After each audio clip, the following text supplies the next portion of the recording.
Alright, g'day, hi, welcome. It's almost noon. I haven't gotten as much done today as I wanted, but I got some of the things that I wanted done started. So here's my beautiful chainsaw. Just look at my beautiful MS400. You're so pretty. You're so pretty. My precious. Alright, and then there's the brush minotaur. I'm gonna have to do some research on how to sharpen the blade. I don't think it's very hard, but I haven't done it yet. So I've only hit one rock with it so far. You hit one rock, that's enough, right? But it is. Well, let's go have a look at my cartridge of the day. You know, sometimes you have, destruction. Destruction is part of the creative process. So I accidentally hit the cedar. Oh, I gashed that cedar good. That cedar was easier to cut into than the freaking these little Manitoba maples there. But I want them all gone. These lilac bushes, my God, that's going to be a pruning nightmare. But I'm going to really thin them out because I want to be able to see by them, so I can, when I do get the other side all cleared out, be able to see. You know, like you can't see past that. This is a beautiful lilac bush. I mean, that's got to be 20 feet tall. The bottom branches on this. You know, if a man had a polearm chainsaw, hey, wait a minute. I am a man, and I do have a polearm chainsaw. Man could really clean up this tree a lot. So, like all the low hanging stuff. Oh.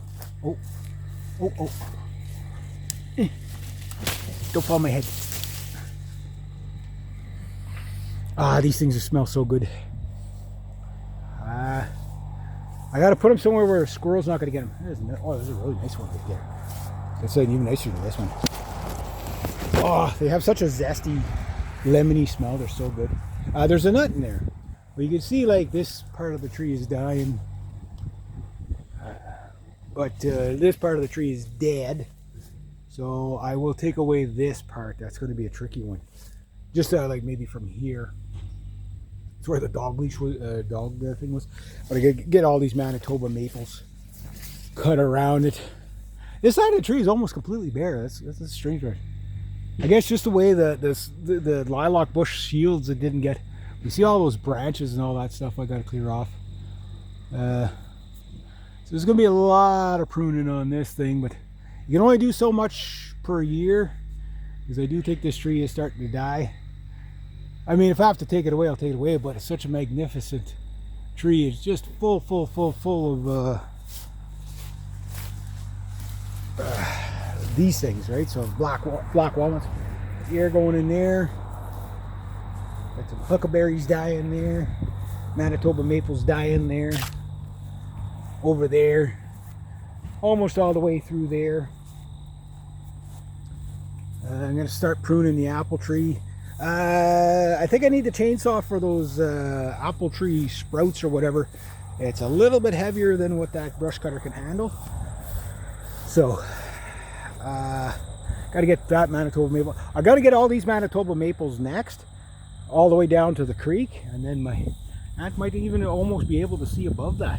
I cleared that hill about 3 years ago, 3 years ago, whatever it was, but I couldn't take out this bushel because that bushel that I just took out, we'll get to in a second, but I couldn't take it out because my brother was using it for a tether line for the dog. Oh yeah. That's cleaning up the fridge. Yes, you guys will see the fridge clean out video probably after Monday when I get the garbage out. So I went in there, you can't tell, but I did go in there. Definitely went in here.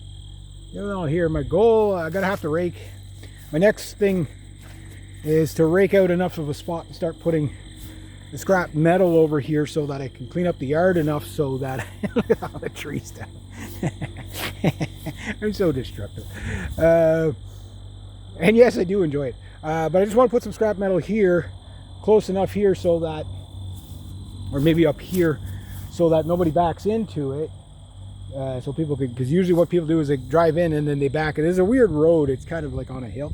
So you got to kind of back up this way and then zoom out that way. So you back out and then you zoom out. But everybody kind of doesn't know what to do and they tend up here. So I don't want to have it too close to the road, but I want it so that when my buddy comes in with his trailer, he just goes like this, goes in there, backs up. We're heading out and we just load up all the metal and away we go. So It's coming, guys. It's coming. But I don't want to have anything out in the yard until they cut the grass, right? But let's have a look at this friggin' Hydra. Yeah, my chain was just a little bit dull from that. I sharpened it after I did the stump over at my client's, but it was a really hard stump. Like, but the cuts are not that bad. It's just it wasn't cutting as fast as it normally does. There's a bit of a rip there, so that's a fairly clean cut. But you see, the most important part is that you don't see little lines. Like, you see some lines just because it is, but if you see like little lines, that means you got a lip on your bar. So there's no lip on this bar. But whatever this wood is, it's really hard. It's not a Manitoba maple. It's something else. It looks like one, but it's not. It's really, really, really hard though. Because Manitoba maple is actually kind of a soft wood, and then whenever those are, I'm dropping those down. The old farm fence, probably about 100 years old, that fence. Like, I want to clean along the side of it and take out the fence and put in, like, once I have all this cleaned out, if I can get the okay for the other side of the fence, which I'm pretty sure I will. And I'm going to clean up the sides of the road. All this will be gone. All that'll be gone. There's actually some burnable wood in there. And then, yeah. Like, just that little clump of trees really opens it up. Getting in there with the brush cutter will be, but the thing about there, it's like a 45-degree hill in there. That's going to be, that's a top priority. But I want to get these Manitoba maples off the back of the woodshed, and do a bit, clean a bit, do a bit. So I grab the rake now, rake some spot out there so I can start putting my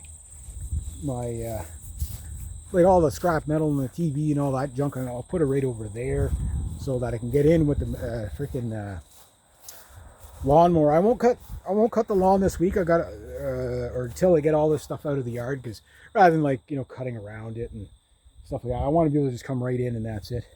So I found the wire. There's that wire there. I'll have to mark that one and that one over here, which was to the yard light. So I guess they just cut it, and I don't know if you guys can actually see it, but there it is right there. And then I want to get, like, the mattress out of here and all that. So I can get the mattress and the couch and that insulation, all that outside stuff gone next week. I'd be really happy about that. I gotta wait for the large waste pickup. So I'm gonna grab my rake, do some raking, and then after that, dishes time. Yeah, dishes time. And then maybe if I'm lucky, I'll sweep up a bit more and vacuum. Because I'm kind of like at a stalemate, so to speak, with the garbage until the main garbage bin gets emptied. Once that's emptied, then I can get right back to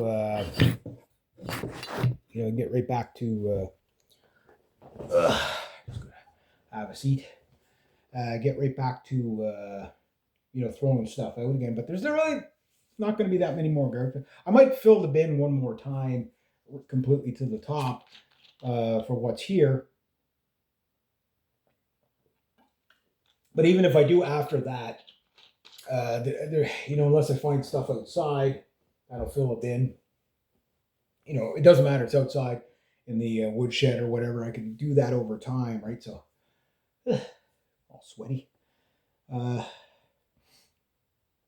So playing around with that, that's pretty cool. It's going to take a long time to clean everything up, but once I do, though, oh boy. What I've been doing too is documenting the stuff I'm doing. I went around the place taking pictures on day one. That was kind of the reason why is I wanted to document everything I did, as much as possible, just so when you see it at the end, like in 3 years from now, it's going to be like, the like home and garden. You know what I mean? Okay, the house is going to be, a bit shambles, but it's gonna be a lot like one of my clients who he's in a home now, but the guy was very, very, very wealthy, so he has like these properties, right? 2 properties. I still work for his daughter and her husband, and the one place is like a really large home, 3-story home. Beautiful property, it's like 10 acres, 15 acres, whatever it is. And, he had like flowers all over the places, park benches. And then the other property, it had like an old like a brand new, like kind of like log cabin, and this old rundown cottage, kind of like this. And he always stayed in the old rundown cottage and let everybody else stay in the cabin. He just liked the cottage better, but it's like really rundown. Um, Especially nobody's been in it for about 5-10 years now. And yeah, so it's like this place, like when my grandmother passed away, um, like there was probably almost a year before somebody came in and moved in here. I made a mistake. I thought my cousin lived in here for a bit. She didn't. She lived over at my aunt and uncle's while they were up north for about a year and a half. And then my brother moved. So it's only been my grandmother and grandfather, and then my brother. Now it's me. But yeah, so I'm gonna go get that raked up so I can put a spot for the metal. But you see what I mean? Like you can't get raked to the ground, so I think I need that other blade just to see how it does on the grass and stuff. Because that scotch grass is like what it's like spaghetti, it's like fine hair, right? So, but it takes time. You just keep bashing into it. Like the back's probably going to take about 5 goes, 10 goes, just to really clean it down. Rake it out, clean it down, rake it out. Because a lot of times the brush is like the base of the stem is like you know about that. The little stump is about that thick, but the brush is like this thick, so you only see that much, and you take it away and you think it's gone. And then you rake it, it's like, oh, it's that big again. And then plus stuff starts standing up as soon as it gets cleaned out like that. So my goal is anywhere there's briars, I want to eventually be able to take a lawnmower just for expediency, right? So I'll have to level things out, but there is rocks on this property that you got to watch out. But they're usually big enough that you're going to see them anyway. Now mark them, so that get in there with a riding mower or whatever. Uh, so like that whole around the barns, all that's going to be brush cutter, until that's cleaned out. And that's gonna I won't get it all done this year. Like I'll probably get like an impressive amount done this year. And like I like taking spots where it's like, okay, just do around the barn so you can see it, and it'll motivate you because like, oh look, now you can see the barn. You know what I mean? Stuff like that. So it will take time, and some of the trees on the back end are much bigger than the trees on the front end. Some of those trees might be very difficult to get out of there safely. So might have to get the tractor to help follow me. I know there's like at least at the top of the hill, there's two giant birch there on my aunt's property. But if I follow them, they're going to hit the backside of the barn, right? And like, I don't want to destroy the barns, right? Like, yeah, they're old. I mean, if I ever bought the place, those barns, except for the one, the granary, I'd keep the granary, and I want to put a new roof on it and just, okay, we'll jack it up. And, it's more of the keepsake of it. You know what I mean? But I'd like to knock down those old barns and put like one really good barn on there, and then maybe a couple of animal pens. That would be ideal. And if that was the case, and I had everything all cleaned out and ready to go, yeah, fuck, fall the tree on it. Who cares, right? Doesn't matter at that point. But till that point, again, like if you don't own the property, like the work I'm doing down here is for me. It's not for everybody else, right? And like I know some of you might say, "Oh yeah, but you're going to do all that work, and then they'll jack up the price on you or whatever." No, it's a family thing. Like this is the original house of this property, right? So it's no, they're not going to do that. Like I'm not paying so much down here for them to make a profit off it. Like they just, I just wanted to make sure that they could cover the taxes and stuff like that, and then a little bit extra so that if the place needs something, there's a fund there. You know what I mean? Like that's, basically what my brother was doing. Again, it was more to keep the upkeep. So, like for example, something would break, they would take it out of the fund from what he was paying per month, there was a little bit extra. So, my brother was paying the hydro, he was paying the, paying rent and paying the hydro here, but the rent would go towards, okay, well, the water pump went at one point. I think they took it out of that instead of his pockets, because like again, they're not, trying to make money out of it or whatever. Like if I put in a wood stove, that's on me. But like if the hot water tank goes, which there's a hot water tank there for scrap, so there's a good 150 pounds there. So I mean, there's gonna be so much scrap to go as I clean the place up. Um, it's gonna take a little while. Like, there's no doubt about that. And I know you guys see me sitting in the videos procrastinating, but you got to understand, like these are like my breaks in between. Like I'm not working for the devil, just his brother, right? So uh, that's what my buddy says all the time. No working for the devil, just his brother. So, okay, But the thing is like even if I only did what I did today, like that's a lot of work done. Like one tank a day will take a long time to clean up the property, but you do a lot for a tank. Like I just cut down like 30 freaking trees and cleared probably, with the brush cutter, they're probably enough for to put a trailer there. You know what I mean? So, just think of it in blocks, like don't overthink it like, oh, I got to get it all done in one day. Like you could spend all day doing the one thing, but then everything else gets neglected. So you have to understand it as a juggling act of do so much cleaning inside, so much outside. And like, I mean, I'm around the house now at least once, twice. That's the third time I tackled the backside with the brush cutter. Then I'm gonna start cleaning up, like there's a brick there, I'll take it away. Oh, there's a wire there, I'll take it. There's you know cable wire, like TV cable wire, all over the place out there. At one point, there was a big tower. I took it away for scrap metal quite a few years back, but Paul and I think we took 2.5 tons of scrap out of here the last time, and it's just like when I do get my vehicle, whether it's an SUV or a hatchback or whatever, or a minivan, it'll have trailing capacity. So even if I only take like 1,000 pounds out of here at a time of scrap or whatever I find, like there's an old wood stove, two old wood stoves that are no longer any good, and nobody really wants them. I'd rather take them from scrap rather than sitting there looking at it for no reason. And there's 1,000 pounds right there, 800 to 1,000 pounds right there, 600 on the light side, and maybe the small stove is probably 300 pounds. You know what I mean? Like so, you start getting that stuff out of there, and like there's no use keeping it around. You know what I mean? And like I want to clean the place up. And if I make a little off the scrap metal, like it's not going to pay.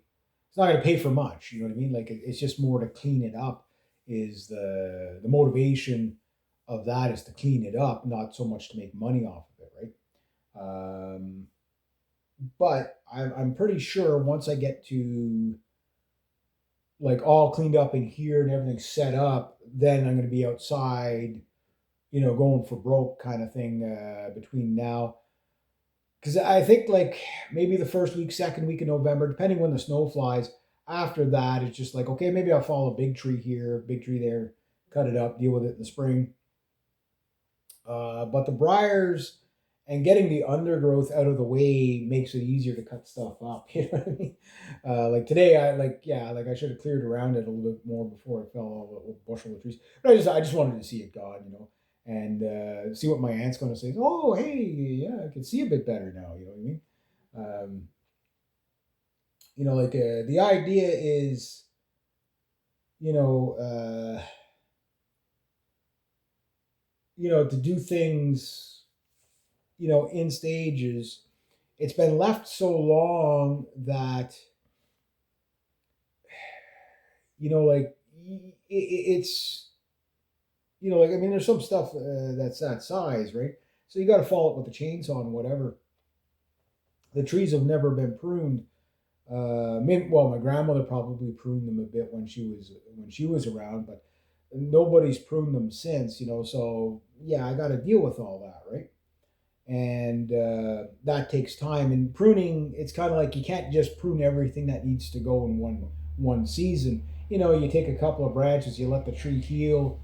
Next season, you take a couple more branches, whatever. With the lilac bush, I'm just going to thin it out to maybe no long bigger than that. You know, yeah, it's a magnificent lilac bush, but I'm just going to keep the healthiest of stalks. And all the little stuff, I'm just so I can see through it. You know, so like next spring when I take all the plastic off the windows and wash the windows, and I want to see who's coming into my driveway, I'll be able to do it. You know, it's like right now, like I can't see anybody. Like it's like okay, there. I think I saw a vehicle coming in.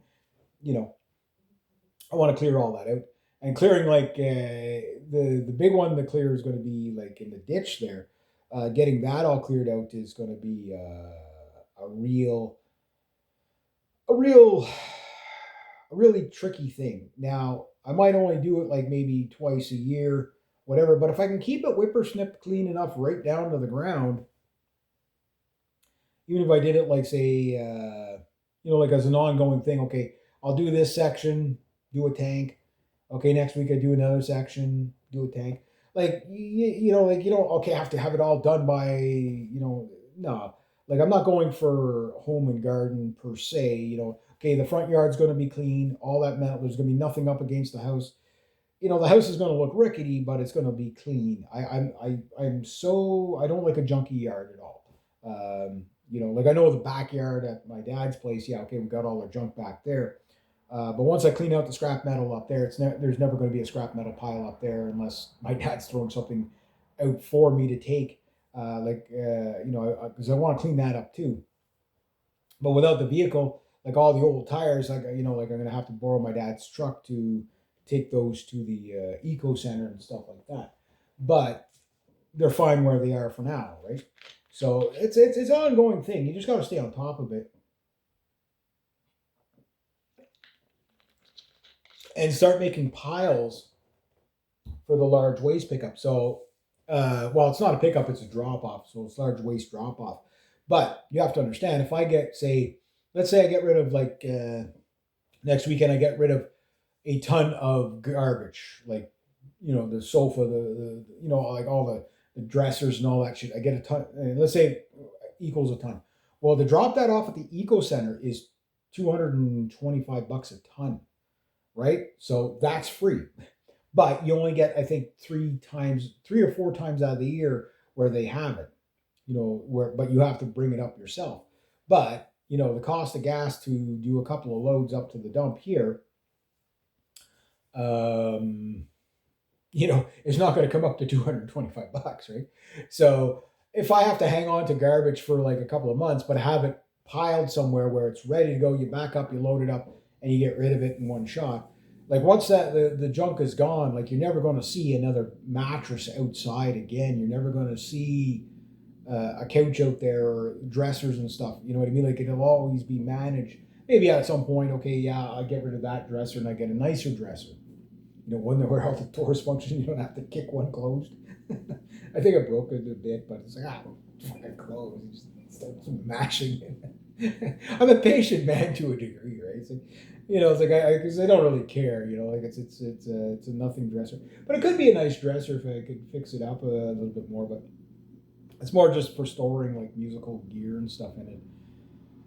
But the big one for me is making the place livable and getting the smell out enough. Because like I was at the store and my friend Amanda, the one with the Mantha Molly channel there, I was talking to her. Of course, took pot shots at me as soon as I walked through the door. He said, "Oh yeah. You don't visit me anymore." Yeah, but her and I we get along really good and stuff like that. And I should probably visit a bit, but she's just at the other end of the town. And that I bought some pet rocks from her kids there. They had the lemonade stand there a couple of weeks ago. She said they did pretty good, so I was like, okay, that's good. And yeah, so I said like one of the things I might be doing in here once I get it like the smells under control and stuff like that, the basement completely cleaned out.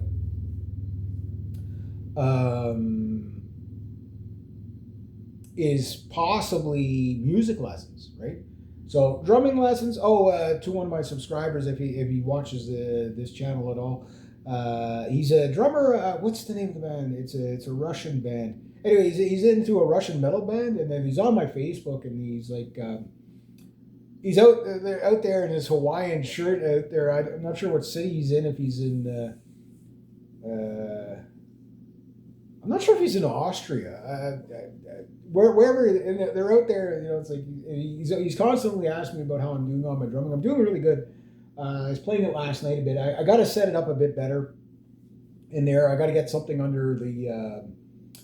I got to get a carpet. I got to get a drum carpet because you know what happens to a bass drum on the floor. Like I was doing the double kick the other day. Look what was that? Well, the pedals kicked the drum off the lip of the pedal. He's like, oh yeah, here we go. Now, mind you, I do have spikes on the front of the drum for the drum legs, but I don't want to, dig up the floor, because that goes right into the floor, right? So I could put down a sheet of plywood or something like that and do it that way. But I'd rather like the proper, so I'll get that drum mat and then, whatever. No, I'm doing good on that, but I'm in my second year, so I'm not ready to teach people about that. And the piano will probably take me 6 to 8 months, and then I'll be able to teach people, the basics of piano and stuff like that. But it's more to teach people guitar, the violin stuff. I'm not quite good enough on the violin but now that's going to change, because when everything's all done down here, like I do play my musical instruments, that's already started. Like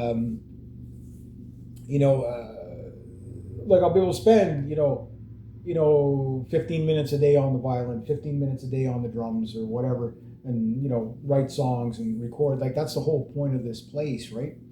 But it's until I get all the garbage out of here and all that, I'll get a little bit more out today. I'm going to it takes time. It just takes time is what I'm getting at, and again, we're 2 weeks in plus a day, and I think I'm doing pretty darn good. I got a long way to go with the outside work, but do a little bit of outside work first, then come in here and finish up my day inside here. And I'm going to be here for another 3 hours, 4 hours, whatever. And if you do just leisurely doing stuff like 4 hours, 3-4 hours, even if you just once you get the place up kept, if you only work for yourself 2 hours a week, you'd be surprised how quickly you'll get things online and in track and stuff like that. If you do 2 hours a day for yourself, man, you'd have, at some point you're going to run out of stuff to do, which is, I can't wait till that, but there's always stuff, but there's always upkeep, right? So all those briars, once they're down, they're going to still be growing until it's cut a million times. Briars are like that. It takes a while before the grass comes up enough to kill out the briars. But if you leave anything for 2-3 years, you'll get briars like crazy. Raspberry briars have got to be the most on this property. It's the thing that probably grows the fastest here. So it's a lot of work. It's a lot of work, but I don't mind it at all. I'm super enthusiastic about it because I have fun, taking you guys along on the journey of it. But it's just there's an end game here. There's something that's going to be done that is going to really, really be interesting for my creativity and like that. And it gives me, if you want to call it my happy place, so to speak. A place to go and just okay, I can just create down here. Okay, I can blog. My BitChute videos the other day. I did 7 of them. You know what I mean. So that was 140 minutes of just content, right?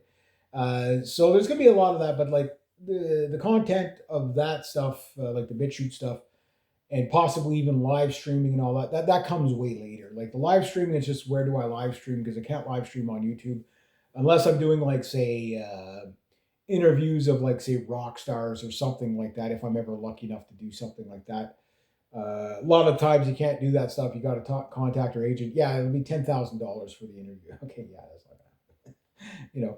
But you never know. You get some like lower bands and you talk. I would like to do some live streaming stuff. It's just I can never do anything political on this channel just because everybody else is getting away with it. Just because it's we live in a crazy world right now. Well, it's always been crazy, but it's just it's taking an uptick. It's we got the crazy Olympics going on right now, guys. It's not a competition. We can chill out a bit.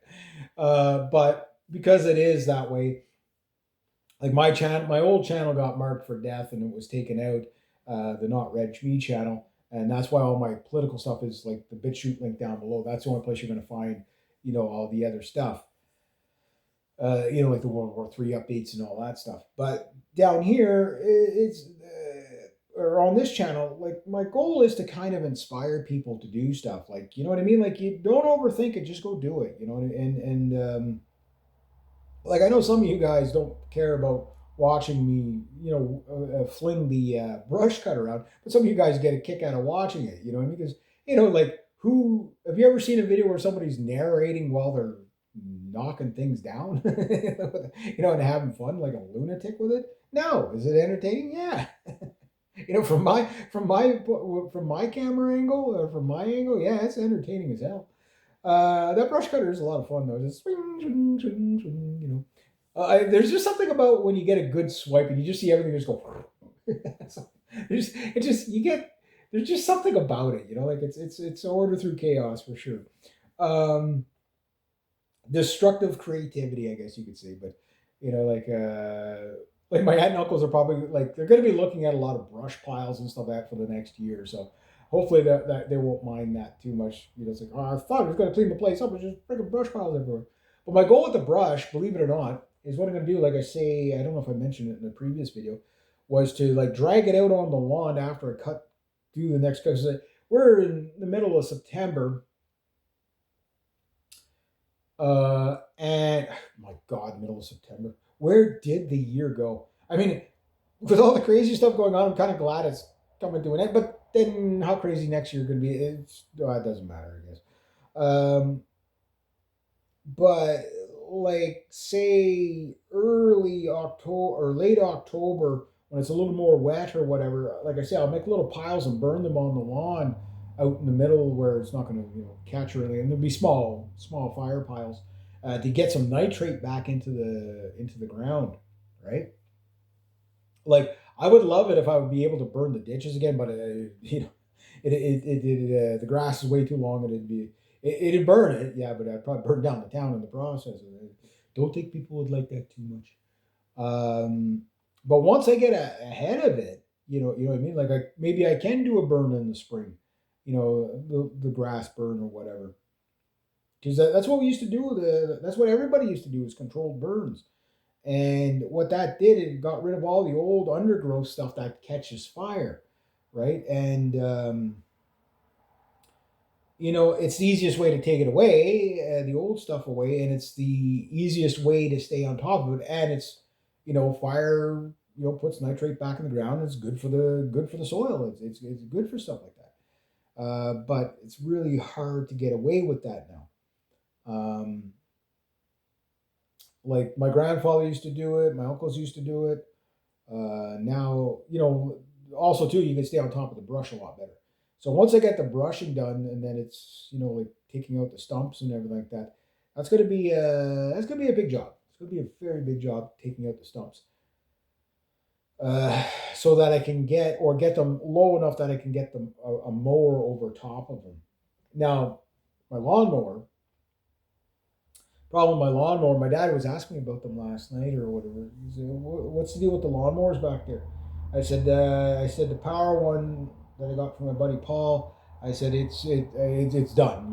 There's like it runs, but as soon as you hit grass, it dies. Like it just, and that one's not a carburetor problem. That one it's just like it doesn't have any power. Like it's done, right. The other one, it was great. The engine was great, but you can't. It's so hard to start and pull over. It's not seized. There's just I I think what happened is like it's the same thing that happened to the Johnsert brush cutter, where one tooth probably broke off the starter thing, and it's like you could pull a back muscle trying to pull that out, and so like the yard works, but it cut great. But the Honda ran good, and that other little black one ran fantastic as well. Problem is it sat too long, and now the carb's all gummed up and whatever. So I'm gonna deal with that. But that little black one, okay, yeah, it'd take a long time to do the property with just that one. But like say today I do, the front island, and then I do the upper part the next time, and then after that I do by the barns. Once it's all cleared out, like you just do it in stages. You don't do it all in one night. And like if you do it, like if I like I'm gonna be the type of guy like if I cut the grass every 2 weeks here, that's good enough for me. Yeah, it'll be a bit on the thick. I don't care if there's grass clipping. Like again, I don't care about a. I more just want to keep the weeds down. You know what I mean? I don't really care about how much. Like if I have perfect grass, I want it to look good, but it doesn't have to be perfect. Like I'll leave the grass clippings there for the most part. If I feel energetic, I'll run around with the rake and just make a grass pile compost, which is a good idea. Like a lot of people don't realize that you can use that stuff for that, right? It's just you have to wait till it's dead so that there's no seeds growing out of it, and, but you can make a grass pile, and you can use it like well, on the actual grass on the lawn and stuff. I wouldn't use it in the garden, but you can make compost piles out of just about anything. But like when I get by the barns cleared where the old garden was there that I was showing you guys earlier, maybe the rhubarb will come back. I'm praying it will. I don't know if it will. The last time I went out to rhubarb, I went out with my freaking broadsword, and there was freaking wasps in there too. But I ended up getting quite a bit. It was right on the back side of the barn, and this farm used to be really good for rhubarb. It's not like you should eat a lot of because rhubarb will give a lot of people. My dad can't eat rhubarb because he gets stones because they're so high in sodium, right? Um, but I like it having once in a while. It's just to have it grow again. And then the more you pick it, the better it gets. My aunt had taken some of the rhubarb from there and planted it there, and she has it every year. So maybe I have to get some from her and plant it back over there again. But like there's like all those bricks that I got from a client. Uh, that's going to be part of my garden setup, so that I'm able to stay ahead of the weeding and all that. That's going to be when you see that set up, the guys, it's going to blow your mind how well it's going to work. I've got all kinds of chicken gold from the season, so I got more chicken poop than I can shake a stick at. One thing I'm going to stock up on is 3-in-1, some what do you call it? The big bags of peat moss or peat whatever, 3-in-1 peat grower. Get some bone meal. Get some regular soil manure. I got chicken manure, so it doesn't get much better than that. You just got to leave it for about a year, which by next season, the stuff I filled the composter up there with, which I will put in my garden. I'm going to put that composter from up there down there. I don't think my dad will care because this is where the good garden is going to be, right? And if I do it right, I will have a garden that is just absolutely spectacular next year. That's my goal. And I'm going to have everything in it: sunflowers, corn. Corn never really did super well, but here you have to basically put nutrients back in the soil. But yeah, I remember a couple of cornfields up there for a little bit. Potatoes always did really well here. I remember my dad and I one year we dug up 800 pounds of potatoes. That was unbelievable. Like guys, 800 pounds of potatoes. You should have seen what that looked like in the house. There was potatoes everywhere. We had the cold storage was just full to the rafters with potatoes, and they kept most of the winter. We did have to throw a lot of them out, but it was just holy shit. That was a lot of potatoes. Um, I would like to be able to do that. What like my potato. How I'm gonna do the potatoes next year? I want to do like the little where you can use the trap door, pull a potato out. I want to do that because that. But you gotta hill them a certain way and have your stuff. So I'm gonna get a load of manure. I'm gonna get a load of topsoil. Stock up on the bags of like 3-in-1 shrimp compost, bone meal, just as much nutrient stuff as possible, and then if I have a couple of chickens, even if I only have like say 3 laying hens, and okay, maybe I eat the chickens at the end of the year. If we have, if we have meat birds up there, my dad gets like we're starting to question whether we should be buying 35 birds at a time. We do eat it all, but like it's a lot of freaking chicken. I think we're having our second chicken tonight. You know what I mean? Still got to give my dad money for that too. We did work it out how much it cost, but I think it was under $600 this year. So last year, like how much a pound, we don't know. It depends on how much it cost us for the feed. Um, I figure it's going to be about $1.77 a pound, give or take. So we about the same as what we got last year, even though we had way less amount. We had like 261 pounds of chicken this year. Last year, I think it was like 340 or 320 pounds. It was a lot. It was a lot of chicken last year, but they were freaking, terror chickens. They were monster chickens kicking each other. But these chickens weren't as violent. So I figured, okay, if I get 4 turkeys or 6 turkeys, maybe 8 meat birds and 3 laying hens, and a potbelly pig. I want a potbelly pig, and maybe get a normal meat pig. I got to price it out to see if it's worth it to raise a meat pig though, because like that's raising pigs is a different level of which we've done it up there before.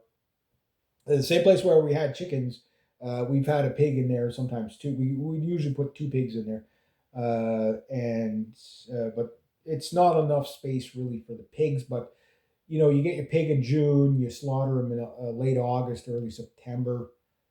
Um, you know, you're gonna get like 150 to 180 pound pig there. You know what I mean?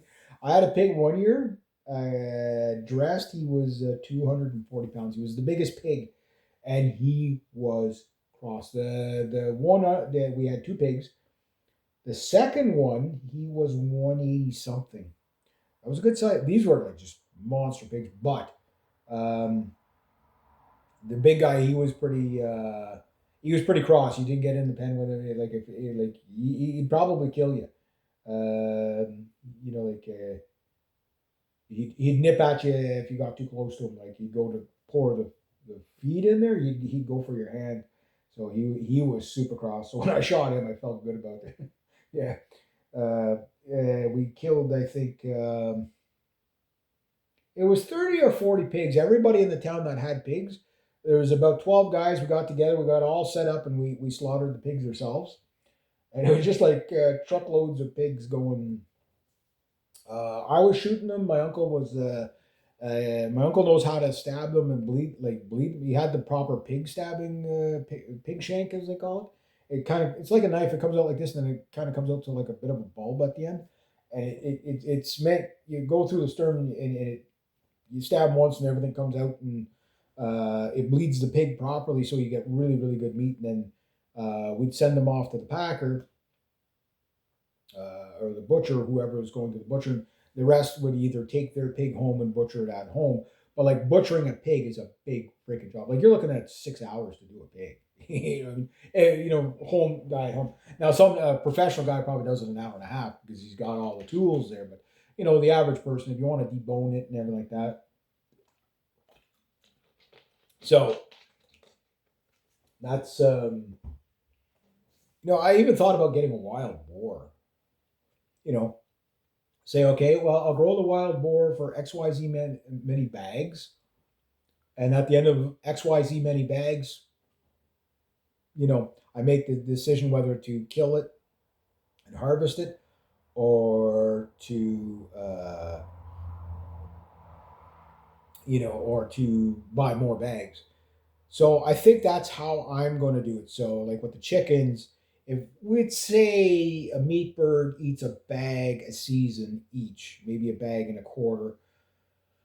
So times your chickens by, or you get a bag of feed for each chicken. Just buy all the feed if you have a place to actually keep the mice out of it and store the feed. That way you're not running back and forth to the store for feed. You cut down on fuel. Just buy like 20 bags or whatever it is, or 15 bags of feed, and just stock up on the feed that way. And then when the feed's okay, that's the last bag, start killing them. You know what I mean? You can do it that way. But if I only had like 6 birds or 8 birds, like I can manage 6 to 8 birds myself. My goal is not to have maybe about 50 pounds of chicken. That's it for the entire year. Like that's a lot of chicken. Like that's a lot of chicken. That's a pound a week. You know what I mean? And you can make a lot with a pound of chicken. Like if you make stir fries and stuff like that. I mean, if you actually just want to eat a chicken as a chicken, chicken sandwiches or whatever, chicken soup, you make a lot of soup. Turkeys, you only eat those a couple times a year. So I figured, 2 turkeys up home for them, 1 turkey maybe to my sister, and then 3 for me. Same thing. I'd probably, because I probably wouldn't be having the turkeys like for Christmas and stuff like that, because I'd be, up there eating those turkeys, right? So I figured 6 turkeys is plenty, and probably 8 chickens, no matter what, will be over 50 pounds if my average chicken is 6 to 7 pounds. But it seems like my average chicken this year was 7 to 8 pounds. The year before, they were like 8 to 9 pound average. They were freaking monsters. Um, some of them even over. So that plus the laying hens, maybe you clunk the laying hens at the end of the season. You could keep laying hens through the winter, but it's a real pain in the ass to do, right? You got to be really well set up for that, and you know, because you can have chickens can last. Chickens can live like 15 years. I didn't know they can live that long. If you don't eat them, you know what I mean. Um, yeah, so there's a lot of things that I can do next year with smaller animals and stuff. And the pig, while the pig pen is still there, it would definitely have to be restructured so that the pigs don't like just blast through the wall, because it is an old barn, right? It might be some rotted spots there. See a pig blasting through the wall, like, oh shit, you got out again. How do you get out? Well, I played Kool-Aid Man. But yeah. So I think with the pig, like the pig would be, like only if I could pull it off, right? But I'd have to have everything set up out there. So if I don't get it done next year, the garden's going in regardless next year, because that I can do. The pig, it depends on how well I can clear the land. The chickens shouldn't be too hard to do, really. Um, like especially if they're just like laying hens. Like laying hens are super super easy to take care of. They just don't need much. You know what I mean? As long as they have a little spot they can go outside. Like I'd like to make a big big big pen, so like they have a huge huge yard for 2 reasons. Number one, you don't have to feed them as much if they have more bugs and stuff like that they can eat, and they'll they love eating like grass, and like if I had a fence around all those bushes, or all those raspberry bars, like the chickens would eat those things clean in probably about a month. You know what I mean? You wouldn't think it, but yeah, they love stuff like that. Um, they'll eat just about anything, and if they don't eat it, they tramp it down, right? So There's a lot of things that can be done next year, but for this year, it's mainly just making the place livable and going from there, and getting things functioning. So looking forward to that. So I guess I better. This is long enough of a break. I'm gonna go rake and then get to the dishes. But I probably should sharpen up my chainsaw today too, just in case I am working tomorrow. I'm not sure. But yeah, no matter what, like this week is so far, like we got quite a bit done so far this week, and we're getting close to the, like I'm starting the actual, like cleaning process. So that's really cool. Once I get everything off the floor, like all these dishes will be off the floor once I get all those dishes off the counter. And they go on the counter. And then I can decide what I'm going to keep, what I'm not going to keep. And there's some stuff I'm just going to chuck out. Anything metal, go into the metal. Anything glass will go into the recycling, etc., etc. All right, anyway, enough lollygagging. I could lollygag all day, but no. There we go. We'll leave that open. Let some air get underneath the grandpa chair. All right. Oh, I'll stretch my legs. There we go. Oh yeah, I did take out the Super Bertha today. Yeah, that was been a while since I rode that bike. Oh, excuse me. All right. Damn, we got stuff done.